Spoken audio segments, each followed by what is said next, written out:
Ladies and gentlemen, this is show number 3 in 1 week. I don't know about you, but that afternoon cafecito, I kind of need it. So cheers. Meanwhile, hit the like button.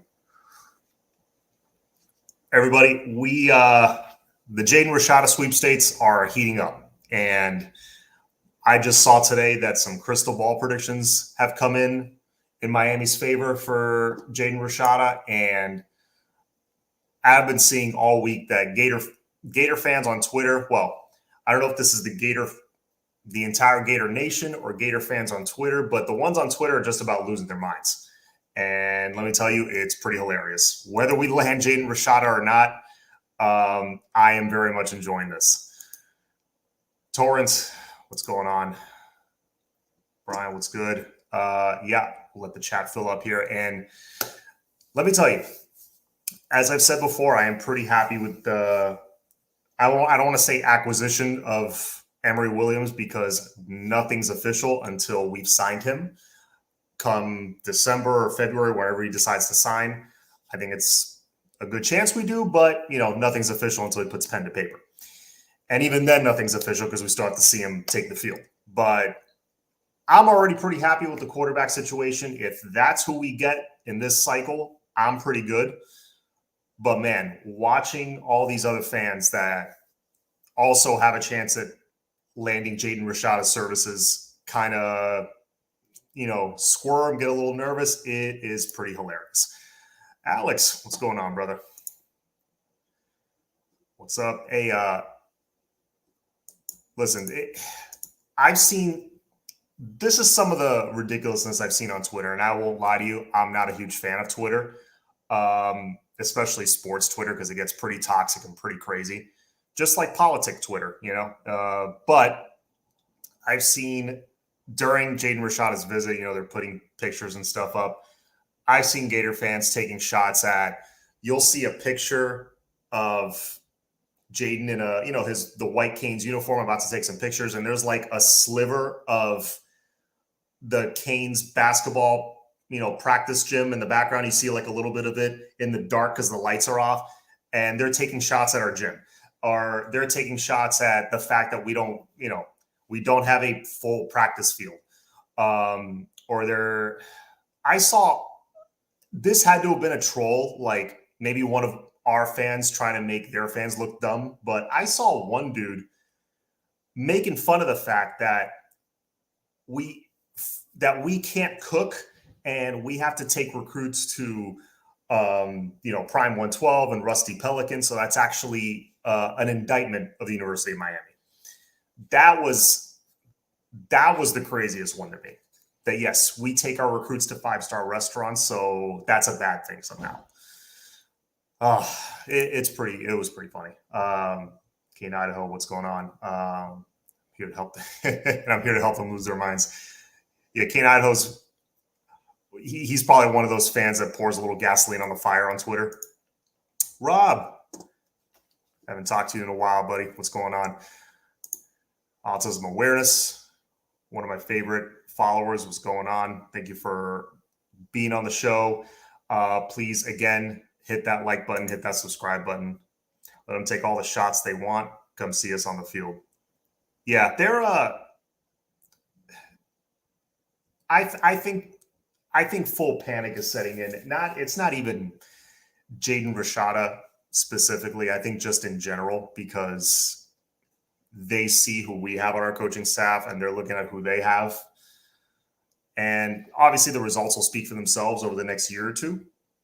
But I think if you're a completely non-partial fan, let's say you have, no affiliation to the state of Florida whatsoever. If you look at the 3 major schools, hell, throw UCF in there too. Look at the 4 schools in Florida. I think the overwhelming majority of them would rather be in Miami's situation than any other situation in the state of Florida. I mean, if you just look at the facts, at least that's how I feel. Maybe I'm a little biased. I've been a Cane fan my entire life. But if you look at it just objectively, it's a night and day difference from every other team in the state. Every live stream. Great intro, sir. Yes. Looks like Baxter to Texas. WTF. Listen, I think we're going to be okay at running back. We may not land Baxter, and that sucks. I'm a huge fan of Cedric Baxter. My favorite running back in the class is Mark Fletcher. We'll see what happens there. But right now, he's committed to Ohio State. Ohio State is cleaning up right now. I mean, there's no surprise to that, but this season more than usual. My green screen is blown away. Excuse me. This season more than usual. I mean, they're landing everybody on offense. Let's see, Fernando. Hey, John, it's a good day. Good vibes for all the visitors we've had this week, including Rashada. Yeah, let's talk about that. Let's talk about some of the other visitors so far. I mean, obviously the main event is going to be this Saturday when we hold Legends Camp, when pretty much it's going to be a who's who of 5-star studs around the country are going to come visiting, and they're going to be participating in that camp. I can't wait to see what comes out of it. I can't wait to see who ends up committing as a result of it. Now, I don't know who's going to commit by Sunday night. I'm just saying who's going to commit as a result of the camp. It could be a week later. It could be a month later. Who knows? But we do go into a recruiting dead period in July right after. So the staff is smart. They're going out with a bang. I want John Johnson sneaky good. Yeah, I do like Chris Johnson. I saw his tape. I'm going to be honest. It didn't blow me away like Cedric Baxter's tape, but he's one of those dudes that's deceptively fast. He has that deceptive elite speed. And, if that's who we end up getting, that's who we end up getting. I wouldn't be mad about that at all. So with that being said, I am going to bring in our guest of honor. 1 second, folks. Coach Hayes. What's up, man? What's up? Can you guys hear me good? How's it going, sir? I can hear you good. Chat, let him know. Can you hear him? Yeah, I can hear you perfect. Cool. What's going on, man? Man, I'm good, man. This is I'm doing more shows weekly now. This is my third or fourth show this week, so it's no joke, man. I'm people think this YouTube thing's no big deal. It wears you out a little bit. It's a job, bro. It is a job, man. If you want to do it right and you want to do it good and give the people what they want, it is a job, my man. Yeah, man. So it is the off season, but it's plenty to talk about, especially in the recruiting world. So, Coach, I don't know if you had a chance to look into our new quarterback commit, Emory Williams, but I've looked at his tape a couple of times because our boy Flo, 2-3 months ago, he sent me his tape. He's like, dude, watch this kid. And I'm like, all right, that's 3-star quarterback. All right, check him out. And I'm like, bro, this. I don't know. You have a more trained eye than I do, obviously, but well, is this kid super underrated? Well, I'm gonna tell you this. I tell people all the time, I normally don't watch them because I want to do it for the WREs. But since you were gonna bring it up as a topic, I was looking at it and I actually got it running now as well. Yeah, he's underrated. Now, why that is, maybe because he's have not gone to the camps, maybe their team record may not be all that impressive. So, it doesn't create the hype. He may not have other stars on his team. I don't know. To attract traffic to their high school. So, there's a lot of guys who fall through the crack. And as we know, it's over 1 million kids play high school football.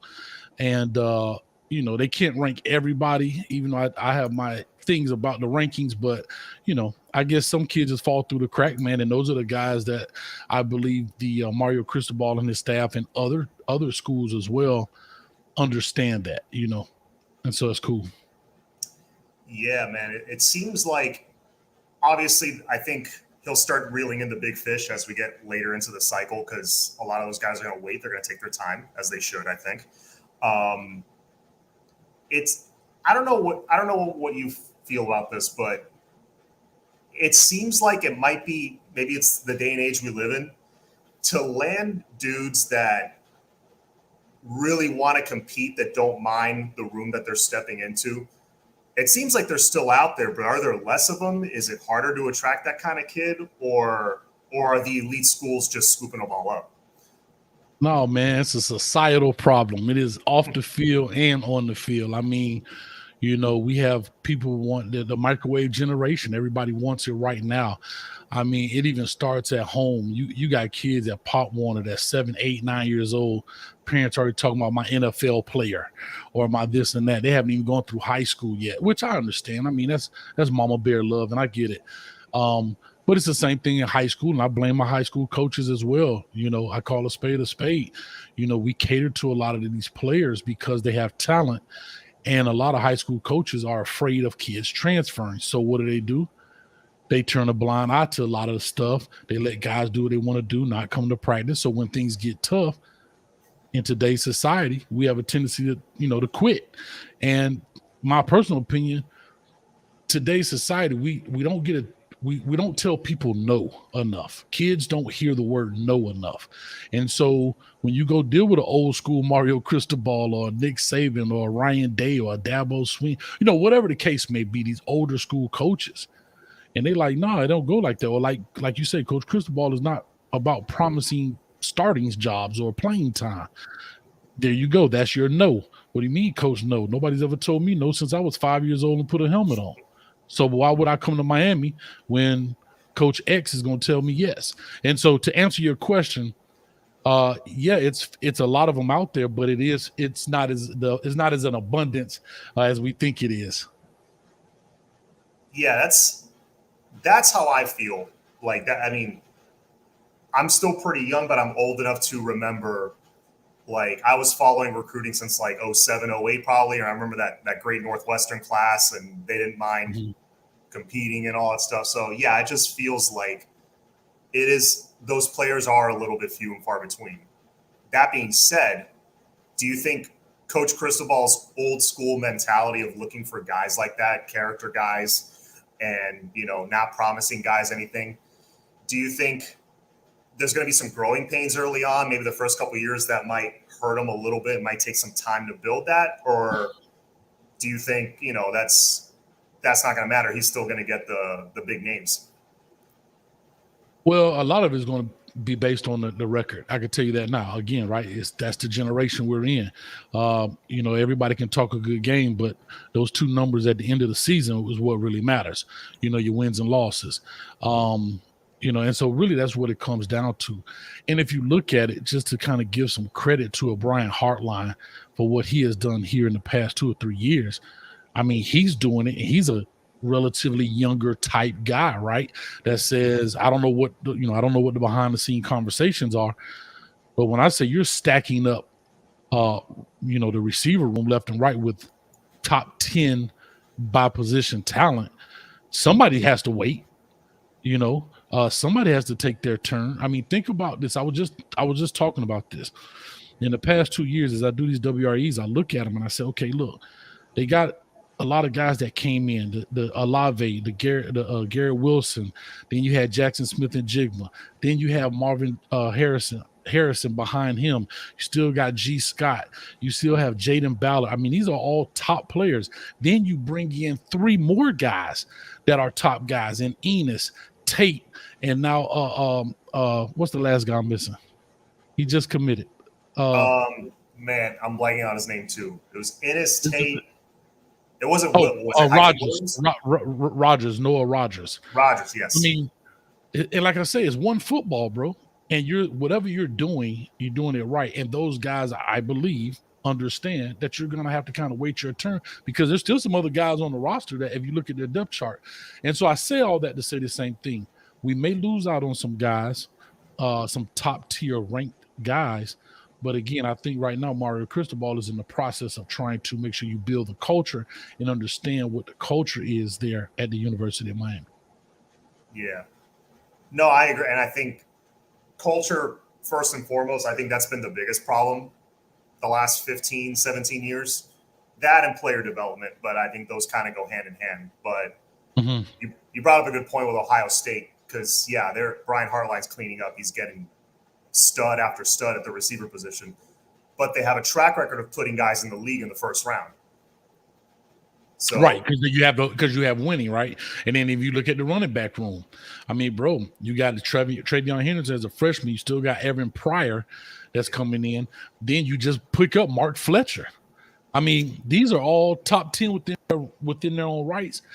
And, you know, even the defensive side. So whatever they're doing in that sense, and again, it comes back to Winnie that says, okay, look, we can come in, learn, bide your time, and we'll put you out there to be, you know, one, you know, day one or day two guys in the league, in the draft. Yeah, no, absolutely. Because especially nowadays, if you're in the first round, that is a lot of money. That's a lot of money. A lot. Yeah, man. So yeah, and being a Dolphin fan too, you know, I kind of like, you know, seeing Brian Hartline doing what he's doing, but at the same time, it's like, man, can we get him here? Definitely. That would be awesome. Yeah. So speaking of switching gears a little bit now, you know, going into the season, even with all this stuff going on, I still think, yeah, we got to prove it on the field. Obviously, I think we'll do enough to bring in enough of a top tier class. That being said, I'm looking at the schedule. It's not something super daunting. There's a couple little tough stretches in there. We got to go out, take care of business. But I feel like this staff, we'll do enough on the field. But is there, I don't know how hard you've looked at the schedule, but is there a game on that schedule that you think is a potential trap game? I've been asking my guests this lately. Aside from, of course, the big ones, FSU, Clemson, A&M. Is there any little sneaky game there that, you know, Miami's got to watch out for? All right, I know this is not the popular opinion. I just always call it like it is. The ACC, in its own right, may not be at the overall talent for talent. Can you hear me? Yeah, I can hear you. Yeah. Okay, I had something click. So the ACC overall, within its own right, may not be a very strong conference as we look at it, but there's still some people in there with some talent. I still say Pittsburgh bothers me. North Carolina bothers me. You know, we can say what we want to say. Yeah, they may have Virginia Tech has new coach and all that stuff. I get it. But again, they're a year ahead so far as program establishment. And then Pittsburgh is coming off of a conference champ, right? Like, yeah, they lost their quarterback, but every year people lose somebody. They're developing other guys too. You know what I mean? Or they're bringing in other guys, especially with the transfer portal and so forth. So I understand the emotional bias that our fan base have. And I always try to turn that off when I look at this game, because I say at the end of the day, we're a brand new program. You know, we have, and when I say brand new program, meaning we got a lot of new faces coming in through the transfer portal. We have a lot of new coaches. Yeah, they have experience, but have they worked together? Some of them have, some of them haven't. What does it look like? You know what I mean? It's still a lot of growing pains in there. Yeah, we have talent, but you got to put it together, and that's going to take a little bit of time. And so those ACC games do bother me. You know, even UNC. You know, they lost Sam Howell and so forth, but they got young talent that's been playing since freshman, and we had problems with them. So now they're 2 or 3 years older now. And so those type of things bother me a little bit, and it makes me like, you know, because I know how this game is. You know what I mean? I've seen it. No, definitely. Like, I'm looking at the schedule now, just the amount of really good quarterbacks that are in our conference all of a sudden. I mean, Brennan Armstrong setting records at Virginia. You got, you know, obviously we thankfully have like one of the top quarterbacks in the nation. Let's see who else. Georgia Tech, I think, has a very talented quarterback. I mean, he hasn't put it all together yet. Kid can play though. Right. Clemson has a stud freshman in there. You know, if the current dude, Uagalili, doesn't work out. Pitt has a young stud there. So if we're not getting to the quarterback consistently, I could see how we might have to win some shootouts. Yeah. And then again, we play like a UNC coming. I'm looking at it here. You know, we have I would say there's a really one tough competition game the first four, which is the Texas A&M. You have your Bethune within their own right. You have your Southern Miss, Texas A&M, and Middle Tennessee. Then you bounce off of that after a bye, right? So hopefully you can bounce back after some injury recoveries or whatever. And you have to remember, Mac Brown is not a new coach. He's been around for a long time. He's not a slouch dude. You know what I mean? Mm-hmm. And he's getting some good time recruits in there. I mean, so it's what it is. You have to understand that. And I know Virginia Tech has a new staff, and I think we should manhandle Duke. I'll be surprised if we even in the game with them by halftime, personally speaking.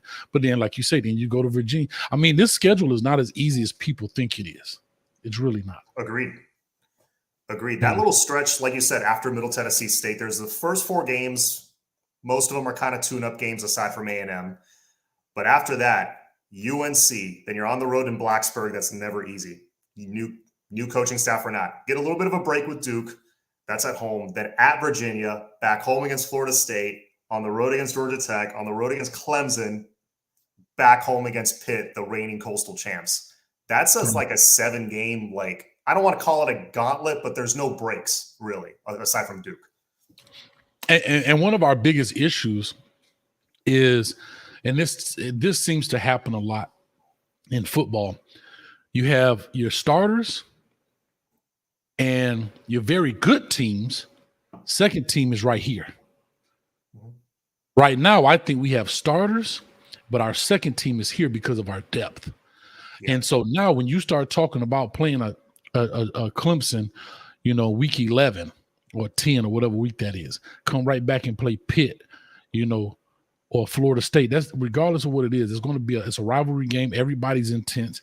Now you have to worry about the injury bug, and that's and if you look at teams that are smart, their AD schedule a slow me down game somewhere at the end down there. Mm-hmm. They schedule one of those at the end just so they can get through the season back in there. Yeah. You know what I mean? Like prime example, I just pull up Texas A&M. They play UMass November 19th.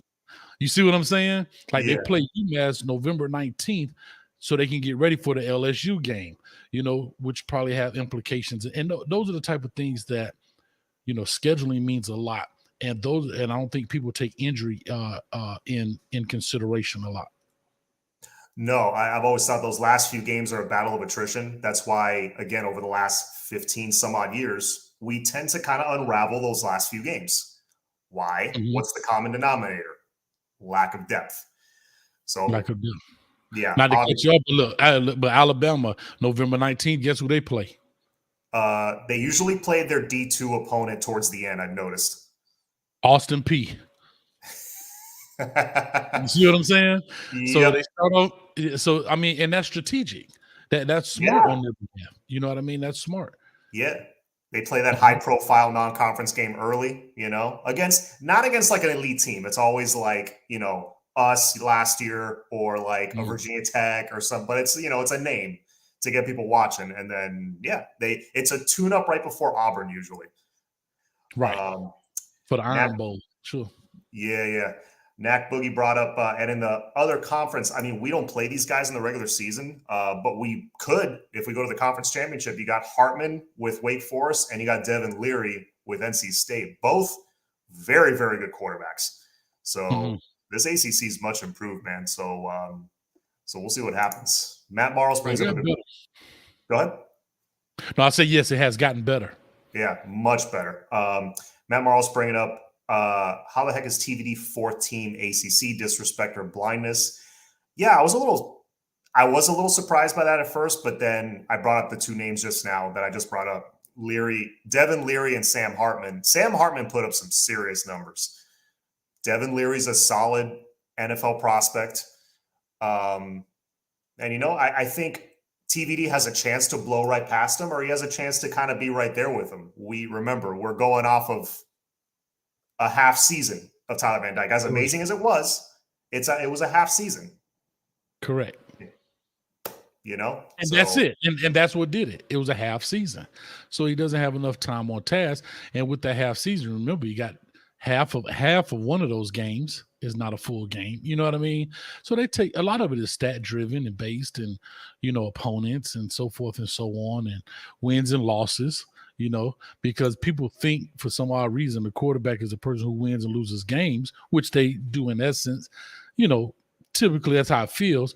But again, our defense wasn't doing well. So, I mean, it is what it is. But like I said, I like that because it alleviates some of the pressure off of him that he's already probably going to receive him with all of the, the fan base, the hype, the news media, ESPN, so forth and so on.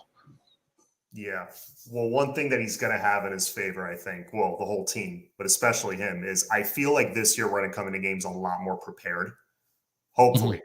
I think that's the hope with the fan base. We're coming into games way more prepared because I feel like last year we were like the worst first quarter team in the country.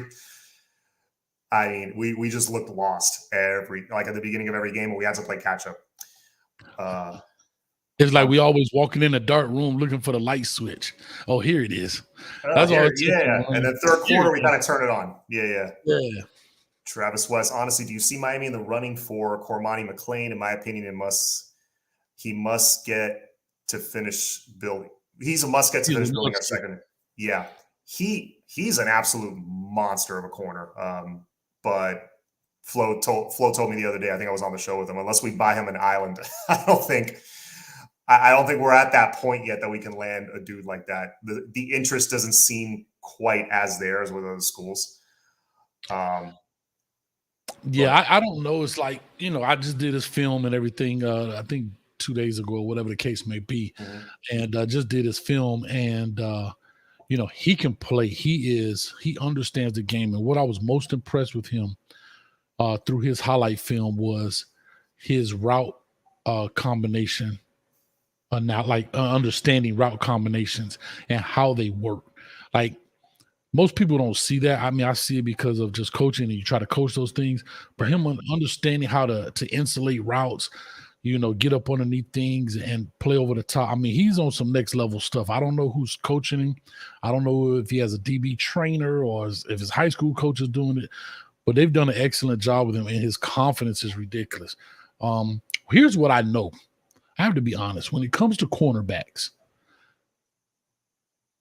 if you can get him, if you can sell him on being trained by one of the top guys, you can get him, because cornerback play is an individual sport on the side of the defense, right? You out there by yourself for the most part. Even if you're in some zone coverage, zone turns into man when he comes into your zone, right? So that type of deal. We just have to be sure that we can sell him, whether it's Kevin Steele back there, Coach Adai. He was one of the top recruiters. Mm-hmm. You got icing on the cake with Mario Cristobal, the city. We just have to make sure that we can do that. And I heard he's leaning towards Florida with Coach Corey Raymond. And I guess Corey Raymond overall kind of edges out Jamil Adai, if I'm saying his name correctly, mm-hmm. from a coach's perspective of so far strength of coaching. But yeah, man, if we could get him, man, that helps the defense out tremendously. Oh yeah, no, in my opinion, that's a guy that can contribute pretty much immediately if you need him to. Let me see what else we got here. Les asking, do you guys believe our offensive and defensive lines have improved enough going into this year? Depends on what you mean by enough. I think they will go in improved. I think the trenches on both sides, they'll have a different mentality, different focus, and I think they'll play better.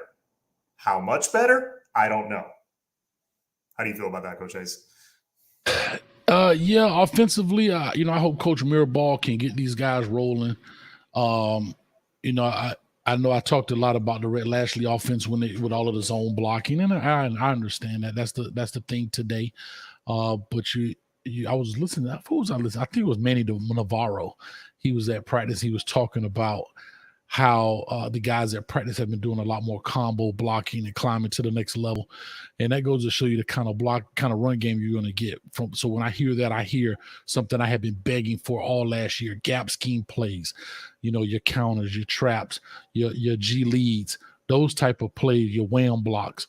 Those are the type of things we need to see, because we have big bodies, but we're playing little boy ball at that time. So now hopefully we can take these big bodies and be people movers in that sense.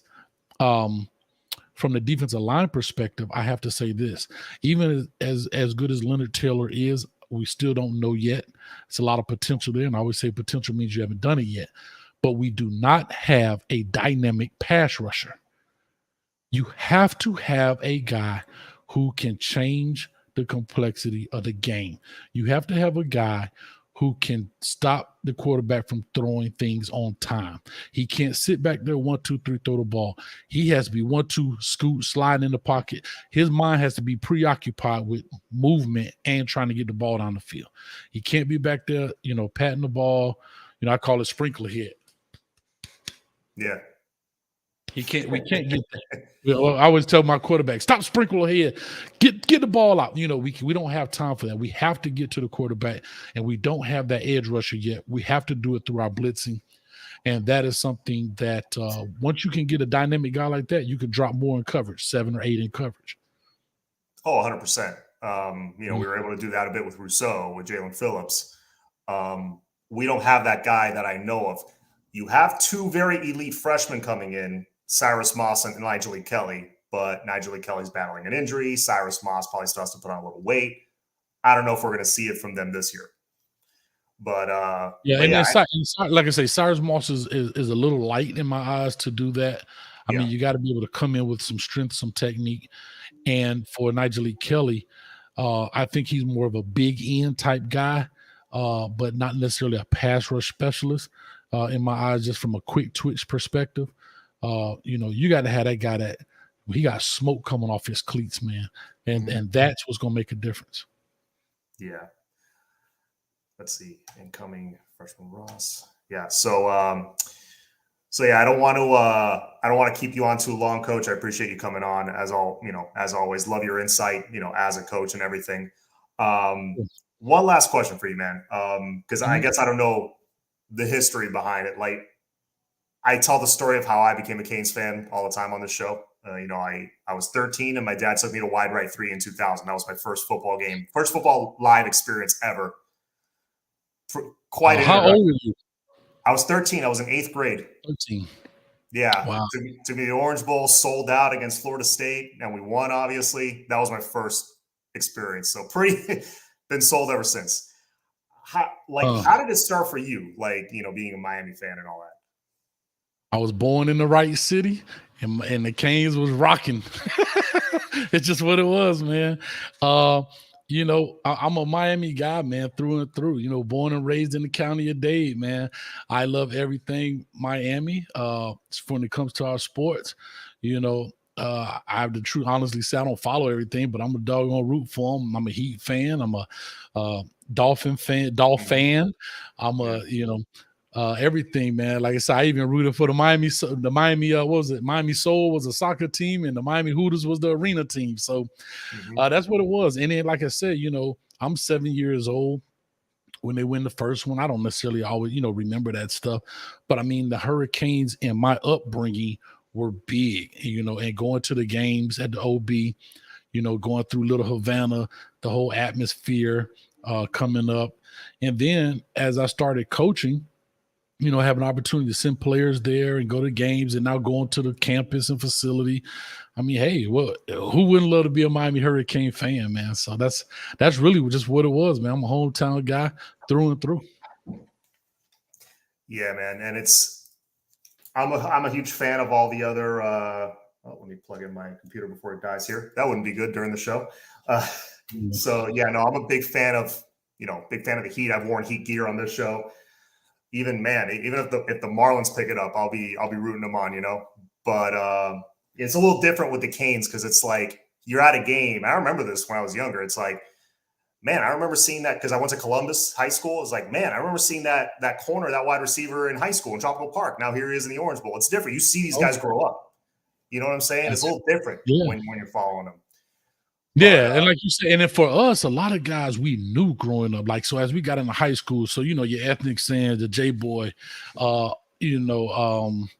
Dennis Scott, all these guys, and it became a lot of competition as you start going through high school. You have buddies that ended up going to Florida State, like Sean Key, went to high school with. I mean, so Devin Bush and those guys. So then becomes a lot of rivalry involved in that stuff.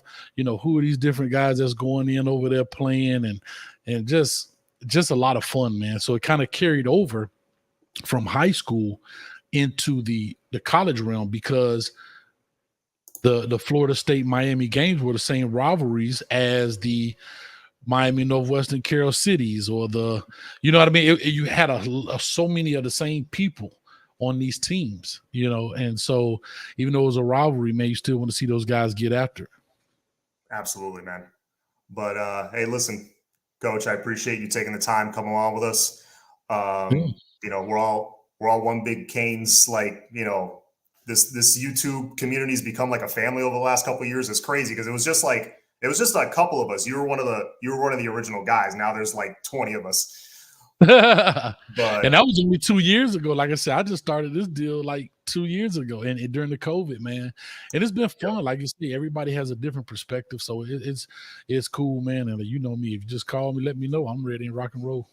Appreciate it. Likewise, anytime you want me on, please let me know. Well, we're doing the YouTube takeover again, man, the 8-hour show. So we're gonna do that again this year. That should be fun. I reached out. I'm gonna reach out to Max, and we're gonna get it all set up here. We'll start reaching out to guys in July, and start setting up the dates and times and stuff, the date and time and all that good stuff.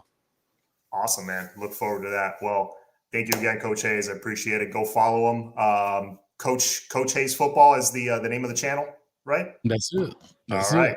For those of you who aren't aware that live under a rock, go follow him, go hit that subscribe button. And again, thank you, Coach. Appreciate it.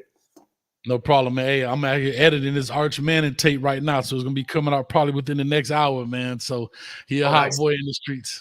All right, man. Well, appreciate you, John, as always, man. Get my Cafecito and Canes. Let's do it, baby. I'll holler at you, man. Thank you, sir. All right, brother. Thank you. Bye now. All right, that was the legend himself, Coach Hayes. Thank you to him for being on. Let's see. Thanks, Coach. Don't be a po little Timmy. If you don't know what po little Timmy is, go to his channel and watch his stuff. He when he reviews film, that's I won't give it away. Go watch his stuff. It's awesome. Every second. Thanks. All right. Les, I saw your question earlier. What running back do you see starting this year? I've answered this one a few times. I see Rooster being the starter, and I see Thad Franklin being that second guy pretty much throughout the season, even with a healthy Don Chaney. I don't see that combination of Rooster and Thad Franklin really relinquishing that playing time unless somebody gets nicked up. If they both, maintain their health throughout the season, then we should be all right. They're going to be that thunder and lightning combo that's going to be very hard to stop. That you don't see it a lot anymore. That I'll give you an example. The guy from A.J. Dillon, I think was his name. I think he's at Green Bay now. The dude from Boston College. He was like 6'2", 250, just built like an old school middle linebacker. He's built like Brian Urlacher. Huge. And try stopping that guy 3 yards out of the end zone. Good luck. With a full head of steam, you're not stopping that dude. Same with Thad Franklin. And he's got a little giddy up. For a guy his size, I'm not saying he's got elite speed or anything, but he can move for a big man. I just think Thad Franklin, he has a chance to be special down here. A lot of people forget about him when they talk about the running backs. With that thunder and lightning combo of him and Rooster, they're going to be a force to be reckoned with. And the last combination like that was elite in college football that I can remember was I want to say it was Lendale White and Reggie Bush at USC. They were, they were awesome together. Chaney been in the gym. If they let Citizen get in there, it's over. I agree. I think Trevante Citizen has that ability that once you let him in, it's going to be hard to get him off the field. But again, it's the running back room. Very tough to stay healthy throughout the season. But that is one position that we have a ton of depth. I think we're going to be just fine. Hell, we even have that walk-on, Perry, I think is his name, who's not bad. If one of those backups, if the third or fourth guy in the depth chart gets a little dinged up and he's got to step in some mop-up duty or whatever, I'm fine with that. Yeah, Bush and White. I mean, Reggie Bush ended up becoming the superstar of the two. Man, Reggie Bush was one of the greatest players I had ever seen with the football in his hands. But yeah, Reggie Bush and Lendale White, early in both their careers, that thunder and lightning combo was nasty. Parrish and Rooster are very similar backs. They are, Knack, but Parrish does not have the elite breakaway speed that Rooster has. If you take the wrong step or the wrong angle to try to get Rooster, he's gone. Forget it. He's by you already. How do you see the starting five on O-line? Zion at left tackle. Center, I'm still not sure. It could be Sagapolu. It could be Jakai. I think right guard and center, it's going to be a combination of Sagapolu or Jakai. I don't know yet. Left guard, Jalen Rivers. I think he's going to be our best lineman overall. And right tackle, I think, is kind of the question mark right now. It could be Justice Oluwaseun. It could be the coaches love DJ Scaife. I don't know if they love him at guard or tackle. I think they love him more on the interior. Not 100% sure about that, but I know they like him. And if anybody can get something out of DJ Scaife, I know the talent's there with him. He's a little undersized. I think he's like 6'3", 6'3 and a half. A little undersized for a tackle. But he showed some potential his freshman year. I remember that. If anybody can get that out of him, it's Mario Cristobal and Alex Mirabal. Those two guys can get something. There's going to be a lineman that you didn't think much of going into the season that they turn into a possible like all ACC caliber player, or at least an all ACC honorable mention, like that level of player. They're going to go from nothing to that. There's going to be at least one guy that they turn into that. Let Rooster wear out the defenses and Thad bowls them over. Or the other way around. Thad grinds them out, and then Rooster, gone. Fourth quarter, good luck trying to run them down when you're tired. Let's see. Did I miss anything else? Hey, I'll hit the like button. Yes, please hit that like button, hit that subscribe button. Appreciate the support, everybody. It's going to be a shorter show today. We're about 42 minutes in. It's been a long week. I'm a little tired, but I want to keep doing this. I want to keep doing multiple times a week. I think you let me know. I like my Tuesday show, but I like kind of doing Tuesday, Thursday.